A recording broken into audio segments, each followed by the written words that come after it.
I woke up because the silence was wrong. Not the comfortable quiet of a sleeping house, but something deeper and more absolute. A silence that pressed against my eardrums like being underwater. My phone on the nightstand showed 3:12 a.m., and the ceiling fan above my bed was frozen mid-rotation, its blades hanging motionless in the air at an angle that should have been impossible, defying gravity like gravity had simply forgotten to exist. I lay there for a long moment, my heart beginning to pound, my brain trying to make sense of what I was seeing. And then I heard the floorboard creak outside my bedroom door. The sound was impossibly loud in that dead silence, a single wooden groan that seemed to echo through the entire house, and I felt every muscle in my body lock up with a fear so primal it bypassed my conscious mind entirely. I stared at the door, at the thin strip of darkness visible beneath it, and I watched as something moved through that darkness, blocking the faint light from the hallway nightlight that should have been glowing but wasn't. Whatever was standing outside my door was tall, so tall that I could see its shadow stretching across the gap at the bottom, and it was standing perfectly still as everything else in this frozen moment. I wanted to believe I was dreaming, wanted to convince myself that this was just sleep paralysis or a nightmare or my brain misfiring in some explainable way. But I could feel the sheets beneath my fingers, could smell the lavender from the diffuser on my dresser, could taste the staleness of my own breath. This was real. This was happening. And when I slowly, carefully turned my head to look at the digital clock on my nightstand again, it still said 3:12, the colon between the numbers frozen mid-blink, and I understood with horrible clarity that time itself had stopped. I don't know how long I lay there, paralyzed by fear, watching that shadow beneath my door and waiting for something to happen. Minutes? Hours? Time had no meaning any more, and my heartbeat was the only clock I had, pounding so loud I was sure the thing outside could hear it. Then the doorknob began to turn, slow and deliberate, and I watched the metal twist with a sound like grinding teeth, and I finally found the ability to move. I threw myself out of bed and scrambled toward the window, my feet tangling in the sheets, my hands shaking so badly I could barely grip the windowsill. The window was stuck, sealed shut by paint and age and neglect, and I pounded against it with the heels of my hands, while behind me the door continued to open, inch by inch, letting in a darkness that was somehow darker than the darkness already filling my room. I could feel it watching me, feel its attention, like a physical weight pressing against my back, and I screamed, but no sound came out, my voice swallowed by that impossible silence. The door was halfway open now, and I turned to face it because I couldn't not face it, some desperate survival instinct demanding that I see what was coming for me, even if seeing it destroyed me. What stood in my doorway was wrong in ways I still struggle to describe, a shape that was almost human, but stretched and distorted, limbs too long and joints bending in directions that made my eyes water. Its face was a smear of shadow where features should have been, and yet I knew it was looking at me, knew it could see me perfectly, knew it had been looking for me specifically. It didn't walk into my room so much as unfold into it, crossing the distance between the doorway and my bed in a single movement that seemed to take forever and no time at all. I pressed myself against the window, feeling the cold glass against my back, and I watched it approach, and I understood that running was pointless, that hiding was pointless, that in a world where time had stopped, There was nowhere I could go that it couldn't follow. It stopped inches from my face, and I could smell it now, a scent like old libraries and electrical fires and something underneath that was purely organic, purely wrong. When it spoke, its voice came from everywhere at once, from inside my head and outside the window and up through the floor, vibrating through my bones like bass from a speaker turned too loud. It said my name. Not my nickname, not the name I used with friends, but the full name my mother had given me, the name I hadn't heard spoken aloud in years, and hearing it from that faceless thing was worse than anything else that had happened, worse than the frozen time and the impossible silence and the certainty that I was going to die. It asked me a question, but I couldn't understand the words, couldn't parse the sounds into anything that made sense in my human brain. The question felt like pressure, like something being pressed into my skull, and I opened my mouth to answer, even though I had no idea what it was asking. What came out was a sob, a wet, pathetic sound that seemed to amuse it somehow, and it tilted its head at an angle that would have broken a human neck, and it asked again. This time I caught fragments of meaning, pieces of understanding that floated up from somewhere deep in my subconscious.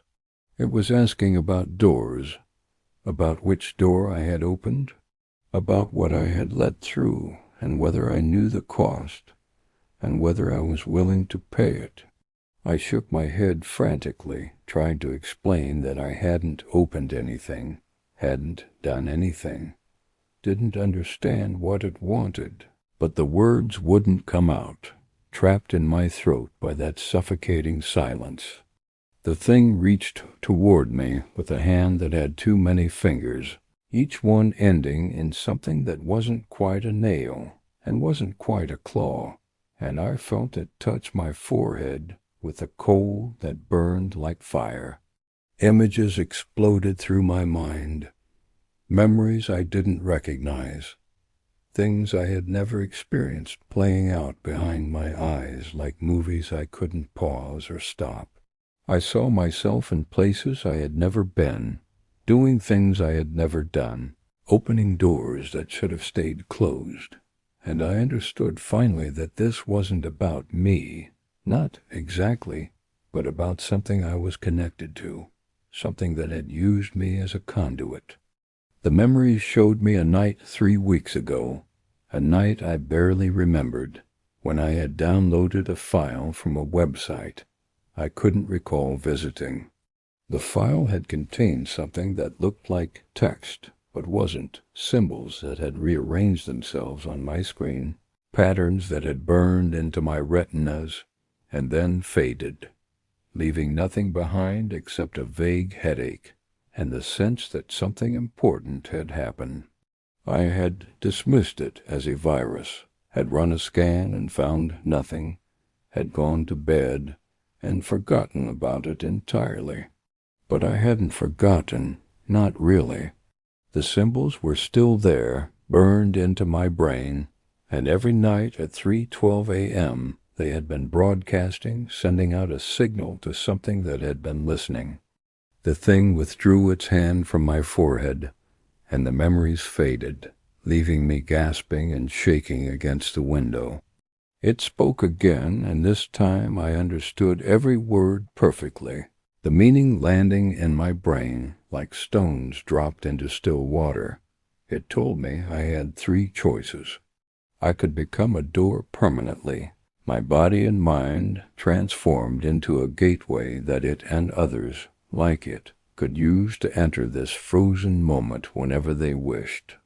I could close the door forever, severing the connection I had accidentally created, but the closing would cost me something precious, something I wouldn't know was gone until I tried to reach for it. Or I could run. I asked what running would accomplish, and it made a sound that might have been laughter, a dry, rattling noise that seemed to come from inside my own chest. Running would accomplish nothing, it admitted, except to delay the inevitable, to stretch out the moment before I had to choose, to give me the illusion of agency in a situation where I had none. But some humans preferred the running, preferred the chase, preferred to feel like they were doing something, even when that something was pointless. It had seen many humans run. None of them had gotten far. I thought about my mother, who had died 2 years ago, and my father, who had remarried and moved to another state, and my sister, who hadn't spoken to me in 6 months because of an argument I couldn't even remember anymore. I thought about my job that I hated, and my apartment that was too small, and my life that had somehow become something. I just survived rather than something I actually lived. And I realized that I didn't know what precious thing closing the door would cost me, didn't know what I had left that was worth losing, and that uncertainty was perhaps the cruelest part of this whole nightmare. I chose to close the door, and the thing nodded, and it reached toward me again with that too long hand, and I felt its fingers pass through my skull like my bone and brain were nothing but smoke. The pain was extraordinary, pain beyond anything I had ever experienced, pain that existed in dimensions I hadn't known existed, and I screamed and screamed into that silence that swallowed everything. I felt something tearing inside me, something being ripped away, and I tried to hold on to it, but I didn't even know what it was, couldn't identify the shape of the thing I was losing as it disappeared into the darkness.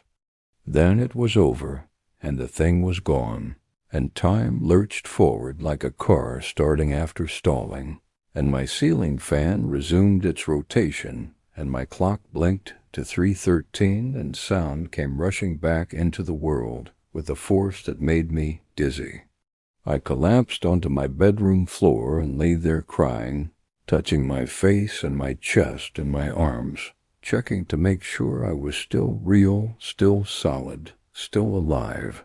The door to my room was closed, had never been open, and there was no shadow beneath it, no darkness darker than darkness, nothing to show that the last however long had been anything other than a dream. But I knew what I had lost the moment I tried to remember my mother's face. It was gone. Not faded, not blurry, not the natural dimming that happens to memories over time, but completely and totally erased, a blank space where her features should have been. I could remember facts about her, remember that she had been kind and funny and had loved gardening, remember the sound of her laugh and the smell of her perfume, but I could not see her face no matter how hard I tried.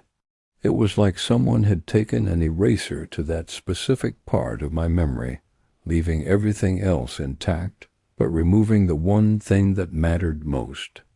I pulled out my phone and scrolled to my photos, desperate to see her again, and every picture of her had changed.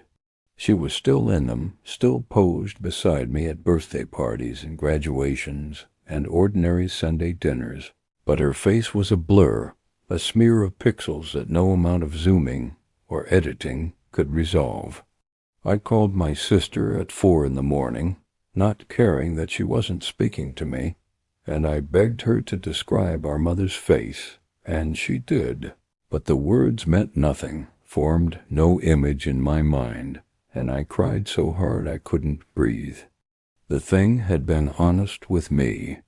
It had told me the closing would cost something precious, and it had taken the most precious thing it could find, the face of the woman who had loved me more than anyone else in the world, the face I used to see in my dreams, the face that had meant safety and home and unconditional acceptance. I would never see it again. I would never remember it again. And I had chosen this, had agreed to it, had decided that whatever I lost was worth losing, if it meant closing that door forever. I don't know if I made the right choice. Some nights I think about the other options, about becoming a door and losing myself entirely, about running and being chased through frozen moments for eternity. And I wonder if either of those would have been better than this slow grief that never fades. My sister and I are talking again, united by my desperate need to hear about our mother, to have someone describe her to me over and over, even though the description never sticks. My father sent me old home videos, but her face is blurred in those too, and I've stopped watching them because seeing that smear where she should be is worse than seeing nothing at all. Sometimes I wake up at 3:12 a.m. and the world is still moving, the fan still spinning, time still flowing forward like it should, and I lie there in the darkness and I wait. I wait for the silence that means time has stopped again. I wait for the shadow under my door. I wait for the thing to come back and tell me the door has reopened, that my sacrifice meant nothing, that it's time to choose again. So far, it hasn't happened. So far the closing has held.